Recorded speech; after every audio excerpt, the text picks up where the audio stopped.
Primeiro-Ministro Keira Sanana Guzmão cimou oficialmente a cerimônia bem-vindo e a quartel-geral governo e a Hanoi durante a visita oficial ao Vietnã. Cerimônia organizou o primeiro-ministro vietnamita Lee Minh-hung no halao honra tomak Estado União, onde reflete a amizade nebe buras entre nação ruane.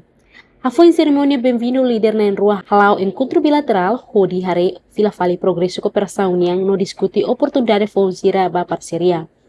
Primeiro-Ministro Sira assistimos a assinatura memorando entendimento oioin nebe o objetivo atu hamiting cooperação entre Timor-Leste no Vietnã. Acordo Sira ne cobre setor save Sira.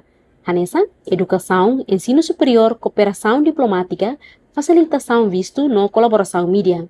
Com esse documento Sira nebe assina maka memorando entendimento entre a agência noticiosa Tatoli no agência noticiosa Vietnã nebe desenha a cooperação e a intercâmbio de notícia, formação profissional no desenvolvimento mídia.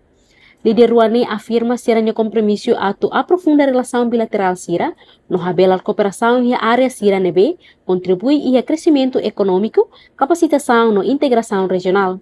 Visita ne marca um passo importante e de hodi, hameting amizade no parceria clear entre Timor-Leste e Vietnã.